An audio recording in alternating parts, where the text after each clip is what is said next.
بعد اعوذ باللہ من الشیطان الرجیم بسم اللہ الرحمن الرحیم وبشر الذین آمنوا وعملوا الصالحات ان لهم جنات تجری من تحتها الانہار صدق اللہ المولانا العظیم۔ پہلے تو اللہ تبارک تعالیٰ نے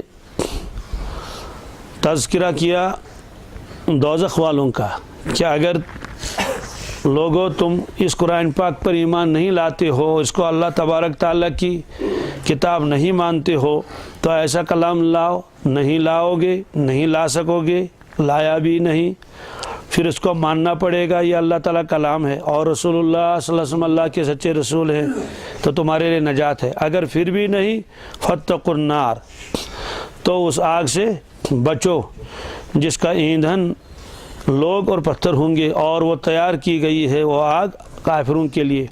مطلب یہ ہے کہ اگر ایمان قبول نہیں کیا تو آگ میں جلنا ہی پڑے گا۔ ان کا تذکرہ تو کیا، پھر اس کے بعد اللہ تبارک تعالیٰ نے فوراً دوسری آیت میں تذکرہ کیا ایمان والوں کا، فرمایا وَبَشِّرِ الَّذِينَ آمَنُوا۔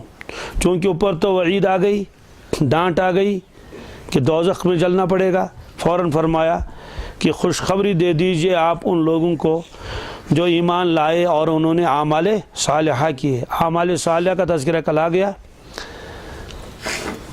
اعمال صالحہ ان اعمال کو کہتے ہیں شریعت جن کو پسند کرے، شریعت جن کو، وہ ہے اعمال صالحہ۔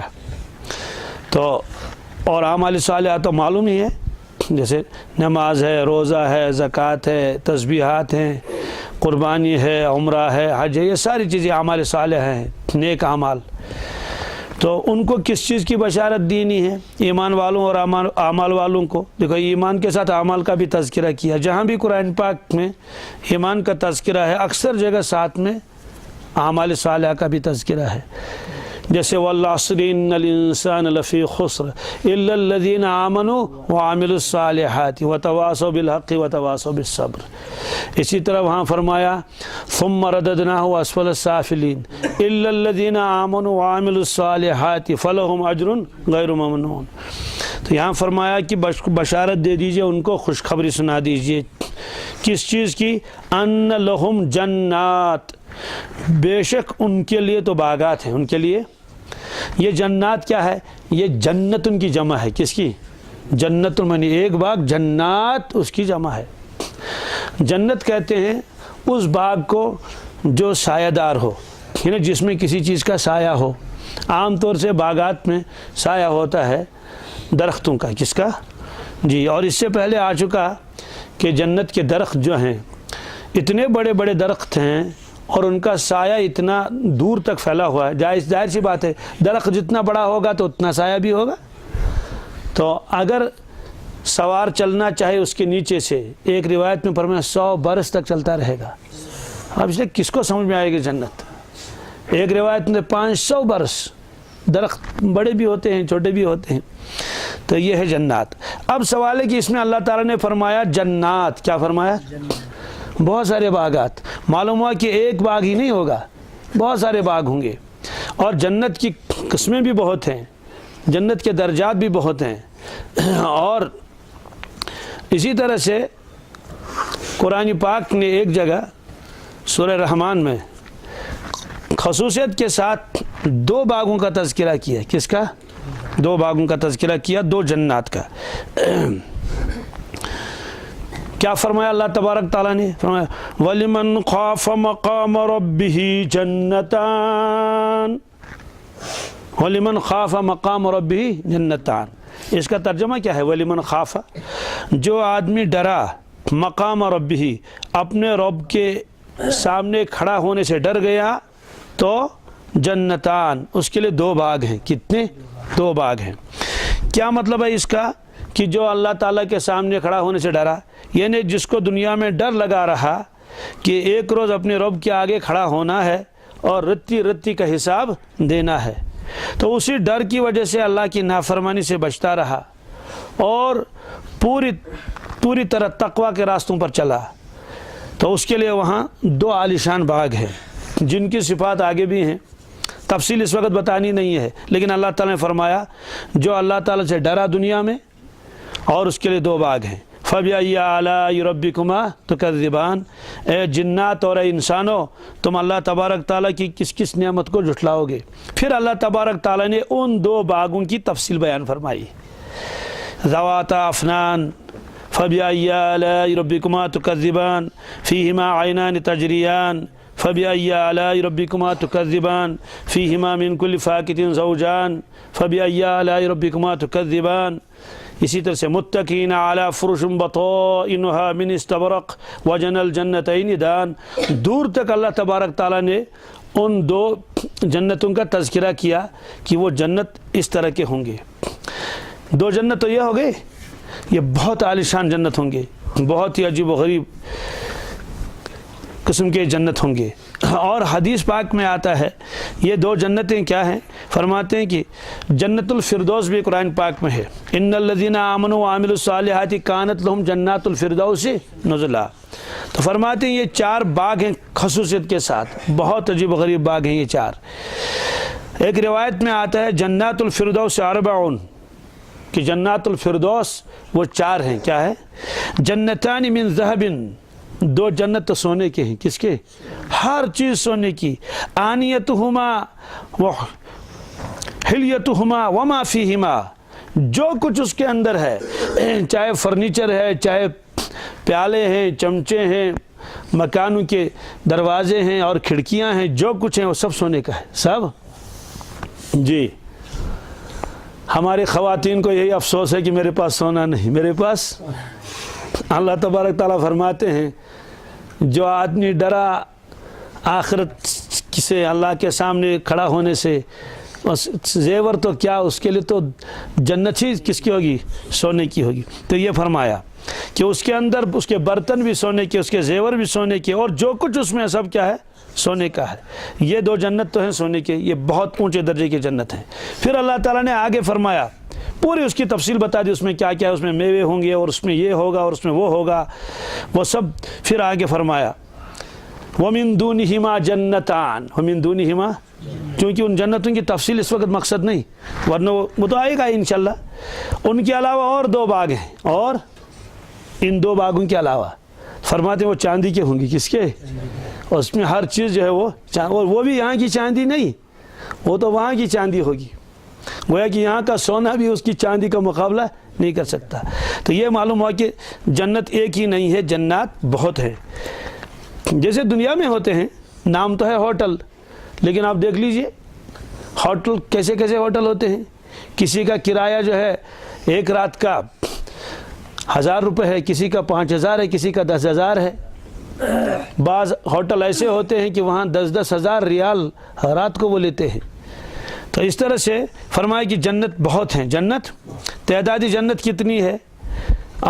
فرماتے ہیں کہ جنت بہت ہیں۔ ایک جنت کا نام ہے دار السلام، کیا؟ جی ایک جنت ہے جنت الفردوس۔ دار السلام کا تذکرہ قرآن پاک میں ہے، فرمایا لہم دار السلام، کیا؟ لہم دار السلام عند ربہم، سورہ انعام میں فرمایا۔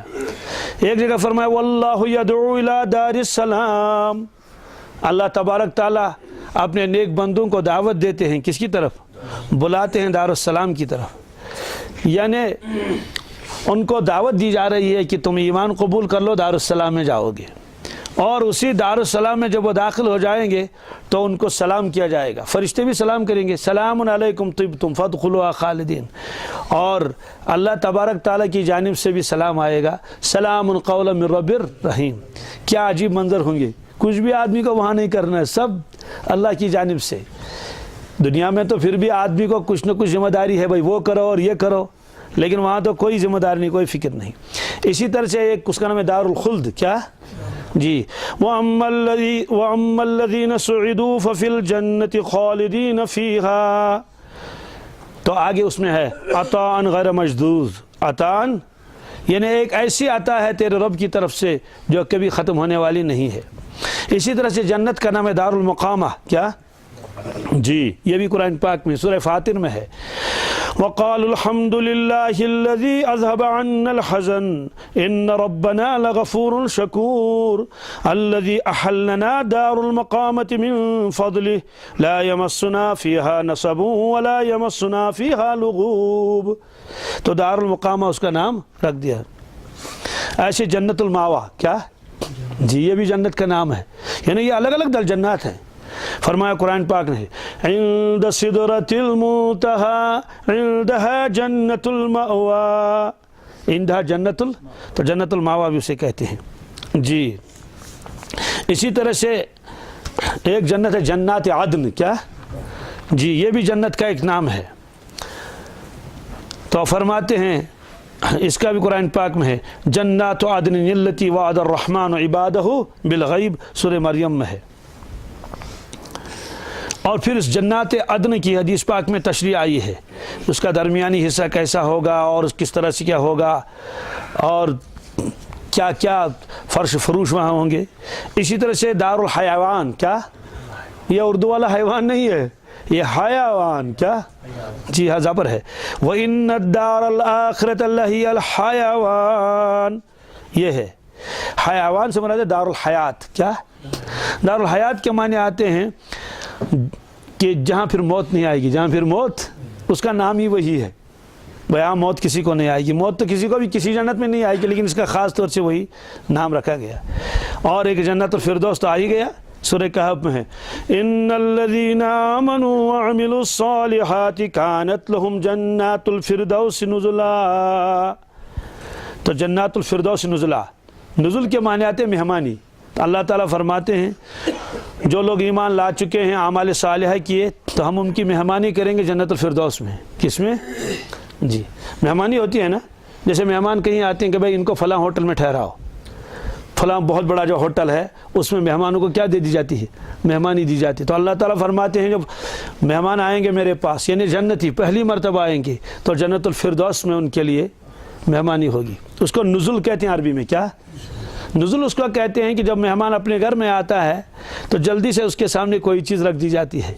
جیسے مہمان گھر میں آیا تو کچھ چائے وغیرہ اور قہوہ وغیرہ پہلے دیا جاتا ہے، بعد میں تو جب کھانے کا وقت آتا ہے تو طرح طرح کی چیزیں اس کے لیے دی جاتی ہیں. ورنہ ابتدا میں تو کوئی شربت پلایا، کوئی اور جوس وغیرہ پلاتے ہیں، کوئی پانی پلاتے ہیں. یو پی والے کہتے ہیں ٹھنڈا پی لیں گے یا گرم پی لیں گے، تو بہرحال اس طرح کی چیزیں ہیں. تو اللہ تعالیٰ فرماتے ہیں نزل. اور حدیث پاک میں وہ نزل کیا ہوگا، وہ نزل ہوگا کہ اللہ تبارک تعالیٰ ایک مچھلی لائیں گے. کیا اس مچھلی کی کلیجی لائیں گے. کیا جی وہ کلیجی تیار کر دی جائے گی. اب مچھلی تو ویسے ہی بہت بہترین غذا ہے، اور وہ مچھلی بھی وہ کانٹے والی نہیں، بغیر کانٹے کی. اگر دنیا میں بغیر کانٹے کی مچھلی نہ ہوتی تو ہماری سمجھ میں نہیں آتا، لیکن ہے دنیا میں چنا گاڑ آسن کا میں روستی کنڈے اور روستی. تو اب دیکھیے اس میں کیا لذت ہے. اور پھر جنت کی مچھلی جو ہو، اور پھر وہی نہیں اس کی کلیجی جو اندر ہے کرہنماز، تو کیا ہے. اللہ اکبر. پھر روٹی کہاں سے لائی جائے گی؟ پھر اللہ تبارک تعالیٰ زمین کے جوہر کو نکالیں گے، زمین کے جوہر کو، تو اس سے روٹی تیار ہو جائے گی. زمین کا جوہر کس سے کہتے ہیں؟ آدمی زمین میں بیج ڈالتا ہے تو کہیں تو انگور کے باغ ہیں، کہیں کیلے ہیں، کہیں سنترے ہیں، کہیں سیب ہیں، کہیں ناشپاتی ہے، اور کہیں اور وہ ڈرائی فروٹ ہیں، بادام ہیں اور کیا کیا ہیں. تو اب خود اندازہ لگائے جب ان میووں میں اتنی چاشنی ہے اور اتنی مٹھاس ہے تو وہ کیا چیز اللہ نے زمین میں رکھی ہوگی جس سے ان کے اندر یہ چاشنی آ جاتی ہے. تو وہ اصل جوہر نکالا جائے گا زمین سے، تو اسی جوہر کی کیا بنا جائے گی؟ روٹی بنا دی جائے گی. وہ یہ کیوں؟ اصل میں دنیا میں بہت سارے غریب ایسے ہیں جنہوں نے دنیا کے پھل سارے کھائے ہی نہیں.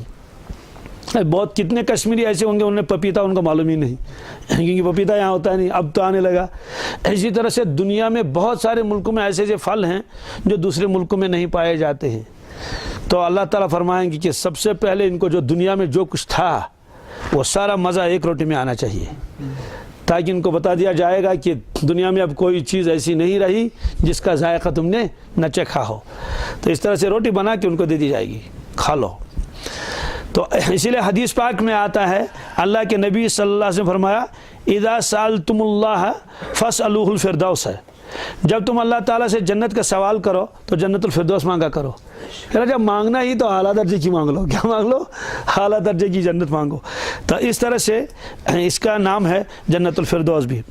9واں نام کیا ہے جنت کا؟ جنات النعیم. کیا جی؟ یہ بھی قرآن پاک سورہ لقمان میں ہے.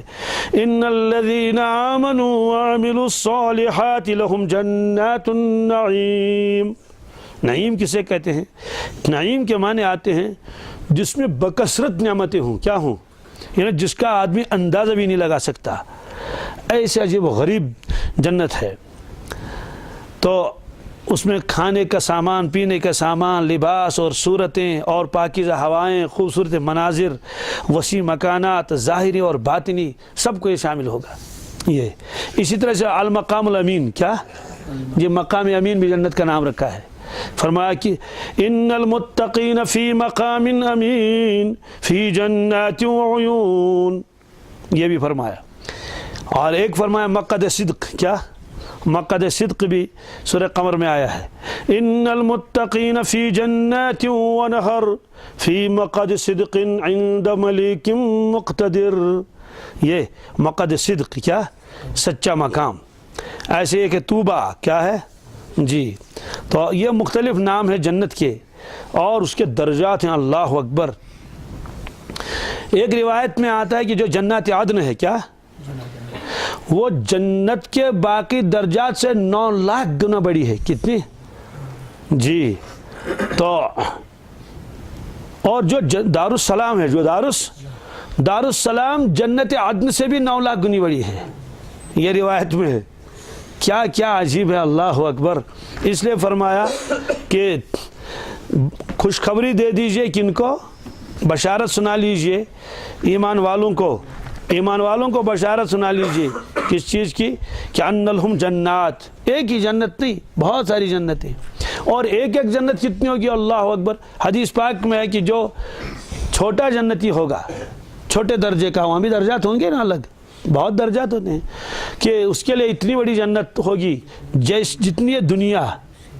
کشمیر نہیں، کوئی ایک ملک نہیں، ایک بر اعظم نہیں ہے. جتنی دنیا ہے، دنیا میں تو ساری چیزیں آ جاتی ہیں. سمندر بھی آئیں گے اس میں، اور کیا کیا. اور عجیب بات ہے، جتنی زمین نہیں فرمایا، جتنی دنیا، تو اس میں تو ساری چیزیں آ جاتی ہیں. چاند اور سورج اور کیا کیا. تو اس سے 10 گنا بڑی، اس سے 10 گنا. اللہ اکبر. اس لیے جنت کا تصور تو دنیا میں تو ناممکن ہے. کیسے کیسے مناظر ہوں گے. اللہ اکبر. یہ فرمایا. اب ان جنات کے اندر کیا ہوگا؟ تجری من تحتها الانہار. جنت کے اندر نہریں بہ رہی ہوں گی. کیا ہوں گی؟ نہریں بہ رہی ہوں گی. اب یہ نہریں کیا ہے؟ ظاہر سی بات ہے، جب آدمی کہیں باغ میں ہوتا ہے نا، تو اس کا جی چاہتا ہے کہ یہاں ایک ندی بھی بہ رہی ہو. کیا؟ تو بڑا مزہ آتا ہے. کسی کے گھر کے آنگن کے سامنے آپ نے دیکھا ہے نا، کبھی دریا بہ رہا ہے، وہ گھر والے کبھی نکلتے ہیں، وہ بیٹھتے ہیں. بڑا منظر ہوتا ہے کہ بھائی پانی جو ہے وہ چل رہا ہے، پانی کے جھرنے ہیں، اور ایک منظر عجیب و غریب ہے. اللہ تعالیٰ نے جنت میں بھی نہریں بنا رکھی ہیں. 4 نہروں کا تذکرہ تو قرآن پاک میں ہے ایک جگہ. وہ نہریں کیا ہیں؟ اللہ تبارک تعالیٰ فرماتے ہیں مثل الجنة التي وعد المتقون فيها أنهار من ماء غير آسن وأنهار من لبن لم يتغير طعمه وأنهار من خمر لذة للشاربين وأنهار من عسل مصفى. یہ ہے 4 نہروں کا تذکرہ سورہ محمد میں ہے. اللہ تبارک تعالیٰ فرماتے ہیں مثل الجنت التی وعد المتقون. اللہ تبارک تعالیٰ سے ڈرنے والوں کے لیے جو وعدہ کیا اللہ تعالیٰ نے جس جنت کا، اس کا حال یہ ہے فیہا انہار من ماء غیر آسن. اس میں نہریں ہیں پانی کی. کس کی؟ فرمایا من ماء غیر آسن. غیر آسن کے معنی آتے ہیں جس میں کبھی بدبو نہ آ جائے، یعنی اس کے بو میں بھی کوئی تغیر نہیں آ جائے گا. کیونکہ جب بہت زمانے تک پانی کہیں رہتا ہے تو اس میں تغیر آتا ہے. اللہ تعالیٰ فرماتے ہیں جنت کے اندر جو پانی ہے وہ کبھی خراب نہیں ہوگا، ہمیشہ وہی رہے گا. اور وہ یہاں کا پانی نہیں، وہ جنت کا پانی ہے. اب دنیا کے پانیوں میں بھی فرق ہے نا. سمندر کے پانی کا مزہ کچھ اور ہے، کھارا کھارا پانی ہے. آپ دلی جائیے, وہاں آپ پانی پی لیجئے, تب تو آپ کو کشمیر کا پانی یاد آتا ہے نا, گرم گرم سا ہے اور پتہ نہیں کیسا ہے. اور جب یہاں پانی پی لیتے ہیں تو کچھ اور انداز ہے, اور چشموں کا پانی پی لیں گے تو اور زیادہ. تو اس طرح سے دنیا کے اندر کی پانی میں فرق ہوتا ہے. تو جنت کا پانی کیسا ہوگا؟ تو کچھ نہریں تو ہوں گی پانی کی, وَأَنْهَارٌ مِّن لَبَنٍ, کچھ نہریں تو ہوں گی دودھ کی. کس کی؟ اللہ اکبر, دودھ کی نہر. لم يتغیر طعمه, جس کا مزہ کبھی خراب نہیں ہوگا. دنیا میں تو دودھ رکھتے ہیں نا, تو صبح کو کہتے ہیں کہ ہے شفیور مت, اس کا مزہ اب اچھا نہیں رہا, آج تھوڑا تغیر گمت. تو اللہ تعالیٰ فرماتے ہیں وہاں ایسا دودھ ہوگا, اس دودھ میں کبھی وہ خرابی نہیں آئے گی. مطلب یہ ہے کہ دنیا کے دودھ پر اس کو قیاس مت کرو, اتنی مدت گزرے گی تب بھی اس کے مزے میں کوئی فرق نہیں آئے گا. اور یہ چلتے رہیں گے یہ دریا, دودھ کے, ایک تو پانی کا دریا, دوسرا دودھ کا دریا. وَأَنْهَارٌ مِّنْ خَمْرٍ لَذَّةٍ لِلشَّارِبِينَ, اور نہریں ہوں گی شراب کی. کس کی؟ جس میں مزہ ہے پینے والوں کے واسطے. اور قرآن پاک میں فرمایا دوسری جگہ کہ وہ وہاں کی شراب دنیا کی شراب نہیں, کہ اللہ تعالیٰ بچائے, حفاظت فرمائے. یہ تو وہی شرابی جانتے ہیں اس کا مزہ اور اس کی بدبو کیسی ہوتی ہے. تو یہ ہے کہ دنیا کی شراب میں تو شراب پی لیا آدمی نے تو پھر وہ کہیں کا نہیں رہتا, بکواس بھی کرے گا اور گر بھی جائے گا اور کیا کیا ہو جائے گا. لیکن وہاں کا جو شراب ہے وہ ایسی, تو نام تو ہے اس کا شراب خمر, لیکن وہ تو وہاں کی شراب ہے. قرآن پاک نے فرمایا اس سے آدمی کے دماغ میں فطور نہیں آئے گا, اور پینے میں ایک مزہ ہوگا, نشہ بالکل نہیں, نشہ صاف و شفاف شراب. اس لیے فرمایا کہ لذت للشاربین, پینے والوں کو ایسی فرت ملے گی. جیسے یہاں ہے نا, جیسے آپ پی لیتے ہیں روح افزا, کیا کیسا مزہ آتا ہے اس میں. وَأَنْهَارٌ مِّنْ عَسَلٍ مُصَفَّى, اور نہریں ہوں گی شہد کی. کس کی؟ مصفہ منے صاف و شفاف. شہد تو ویسے ہی میٹھا ہوتا ہے, اور یہ اللہ تعالیٰ فرماتے بالکل صاف و شفاف. یعنی اس کو دنیا کے شہد پر قیاس نہ کرنا کہ دنیا کا شہد ہے اس میں تو پھر اس کو صاف کرنا پڑتا ہے, وہاں کوئی صاف کرنے کی ضرورت. اور یہ چاروں نہریں ہر جنتی کے مکان کے اندر سے جا رہی ہوں گی نہر, اور کوئی کوڑا کرکٹ نہیں ہے. اس لیے تچھا گاؤ راشن ضرورت نہیں. اللہ تعالیٰ فرماتے بھائی تمہارے یہ گائے کا دودھ, اچھا وہ دودھ کہاں سے آئے گا؟ وہ گائے کا دودھ نہیں ہوگا, اللہ کی قدرت سے بنا ہوا دودھ. اور وہ شراب یہ نہیں کہ انگور کا شراب ہو اور کس کس کا شراب بناتے ہیں دنیا میں, نہیں, وہ اللہ کی قدرت سے وہ شراب جاری ہوگا. ایسے دنیا میں پانی ہوتا ہے, کہیں برف کا پانی ہے, کہیں بارش کا پانی ہے, کہیں اور چیز کا پانی ہے. وہ پانی جو ہے اللہ کی قدرت کا سے پانی پیدا ہو جائے گا. ایسے ہی وہ شہد کی مکھیاں وہاں نہیں ہوں گی. شہد کی مکھیاں ہوں گی تو کتنا دیں گی شہد, تو شہد کے دریا ہوں گے. تو 4 دریاؤں کا تذکرہ اور 4 تذکرہ قرآن پاک میں ہے. وَلَهُمْ فِيهَا مِن كُلِّ الثَّمَرَاتِ, یہ تو پینے والی چیزیں ہیں, اب کھانے والی چیزیں ہیں. اور وہاں ہوں گے پھل ہر طرح کے. کیا؟ تو پھل بھی مل گئے, پینے کا بھی سامان, کھانے کا بھی سامان. اور اس کے بعد وَمَغْفِرَةٌ مِّن رَبِّهِمْ, اور اس کے علاوہ اللہ تعالیٰ کی جانب سے کیا مغفرت, اعلان ہوگا جاؤ میں نے تمہیں معاف کر دیا. ظاہر سی بات ہے وہ تو ڈرتے تھے نا دنیا میں, اولاً تو ان کے گناہ تو دنیا میں ہی معاف ہو گئے تھے. اس کا مطلب ہے کہ اگر کوئی اور کوتاہی ہوئی ہو تو اللہ تعالیٰ نے اس کو معاف کر دیا. اب پوری آیت مجھے بتانی نہیں ہے, لیکن فوراً اللہ تبارک تعالیٰ نے دوزخ کا تذکرہ کیا. فرمایا کمن ہوا خالد فی النار, کیا یہ برابر ہو سکتے ہیں ان کے جو ہمیشہ دوزخ میں رہے. وَسُقُوا مَاءً حَمِيمًا, کھولتا ہوا پانی پلایا جائے اس کو. فَقَطَّعَ مَاءَهُمْ, تو اس کھولتے ہوئے پانی سے ان کی آنتیں کٹ کے نیچے گر جائیں گی. یہ تو قرآن پاک میں سورہ محمد کی 15ویں آیت ہے. اب 4 نہروں کا تذکرہ ہے. کس کا؟ 4 نہروں کا تذکرہ آیا. اب دیکھیے حدیث پاک میں اور نہروں کا جو تذکرہ آ چکا ہے. وہ نہریں کیا ہیں؟ 4 نہریں تو یہ آ گئی, پانی کی نہر, دودھ کی نہر, شراب کی نہر اور شہد کی نہر. جی, پھر فرق ہوگا ہر چیز میں, دنیا کے دودھ میں اور وہاں کے دودھ میں فرق, دنیا کے شراب میں اور وہاں پانی میں فرق. اور ایک عجیب بات ہے حدیثوں میں, دنیا کی نہریں جو ہے وہ کھودنی پڑتی ہیں. کیا؟ تبھی تو چلے گی نا. وہاں بغیر خدائی کے وہ پانی چلتا رہے گا. اب کیسے چلے گا یہ تو نہیں بتایا جائے گا.